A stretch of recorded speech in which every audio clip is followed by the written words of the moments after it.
Hirapan ka ba sa pagpapainom ng oregano sa inyong anak? Yan mga lods, tips ko sa inyo, ulam tips. Ilagay nyo to sa ulam, itong sinabawan na oregano yan mga lods. Siguradong sigurado na magkakainom yung anong anak ng kwan. Okay, ulam tips, swak na swak sa bulsa mga lods. Ito ang ulam tips yan mga lods. Swak na swak sa budget. Napakasarap na ulam mga lods. Pwede sa bata dahil mayroong oregano para doon sa sabaw mga lods. May gulay na ampalay, kalabasa. Masarap na mga sarap na lods.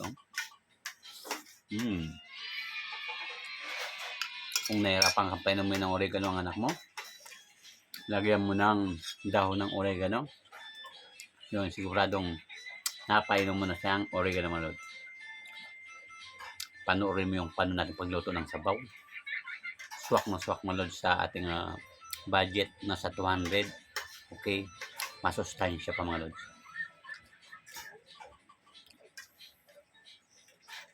Ulam tips, swak na swak sa iyong bulsa yung mga lods.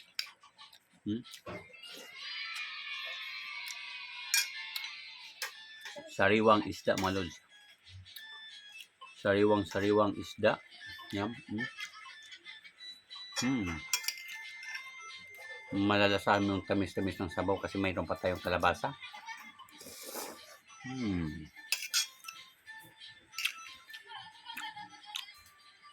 Nakatipid ka na, masustansya pang kinain mo mga lods, di ba?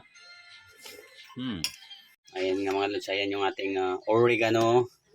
Yan, masarap sa ating mga anak natin, may gulay pa. Okay. Yan nga mga lods, magluluto tayo ng isda. Yan mga lods, masarap mga isda mga lods. Ulam tipid, ulam tips. Okay, swak na swak sa mga bulsa niyo ito mga lods. Siyempre, kung hindi nyo napapainom ng oregano ang yung anak, lagyan nyo yung sabaw ng oregano mga lods para masumarap yung saba at saka mapainom nyo ng oregano yung mga anak. Okay, kaya tara magluto tayo ng sinabawan na isda mga lods with oregano. Siyempre di mawawala mga lods yung ating yan kalabasa at lalagyan din natin na masustansyang malunggayan mga lods para mas lalong sumarap yung ating sabaw. Ayan nga mga lods yung ating, ayan, pinapakuluan natin mga lods yung ating sabaw. Lalagyan din natin mga lods ng kamatis. Okay, kaya tara, let's go. Ayan nga mga lods, nilagay na natin yung kamatis at saka kalabasa. Siyempre kasi medyo matagal-tagal ng kaunti itong kalabasa mga lods. Yan ang ating ulam tips. Damihan ng gulay, lalo sa sabaw mga lods para mas lalo kayong makatipid. Swak na swak to mga lods sa bulsa at masustansya sa iyong katawan. Ayan mga lods, ulam tips, okay? Yan mga lods, ulam tips, nahirapan ka bang magpainom ng oregano sa iyong anak? Ayan mga lods, lagyan nyo ng oregano ang iyong sabaw na niluluto. Ayan, kaya, ayan nga mga lods, ulam tips mga lods yan. Ayan, ilagay na natin yung isda mga lods. Ayan, napasarap na mga lods. Ulam tips, halagang 200 pesos, 150 yung isda. Tapos meron tayong kalabasa. Siyempre may malunggay mga lods. Tara! Ulam tips, swak na swak sa inyong bunga bulsa mga lods. Napasarap ng papasustansya. Ayan, okay, repa na, break it down. Ayan mga lods, 6 na piraso yan mga lods ng isda. Okay, solve na kayo dyan mga lods. 150 yung isda plus 1 halagang 200 pesos. Swak na sa bulsa nyo yan mga lods.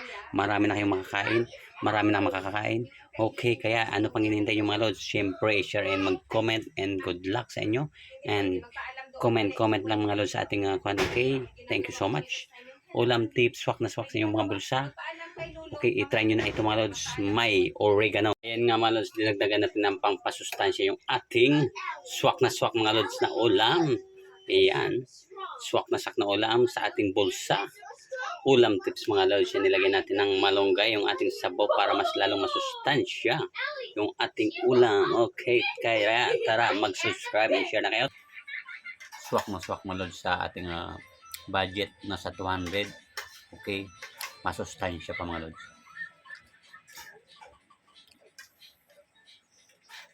Ulam tips, swak na swak sa iyong bulsa mga lods.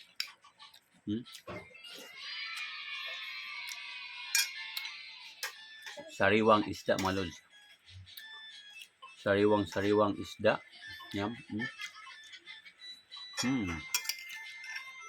Malalasahan mo yung tamis-tamis ng sabaw kasi mayroon pa tayong kalabasa.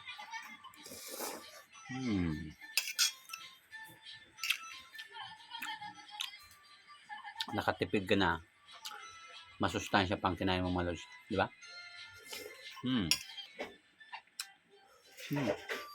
Sarap mga lods. Sulit na sulit yung 200 mo. Marami ka na makakain. Marami na makakain ang pamilya mo mga lods. Ayan.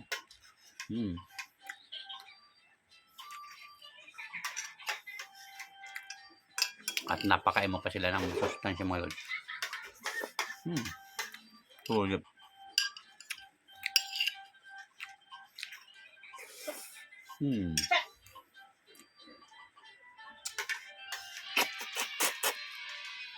Sarap. Kaya mga lods, mag-comment lang kayo at syempre huwag kalimutan mag-follow and share mga lods. Ulam tips. Swak na swak sa iyong bulsa. Siguradong makakaipon ka mga lods. Ayan. Okay. Panoorin and share mga lods.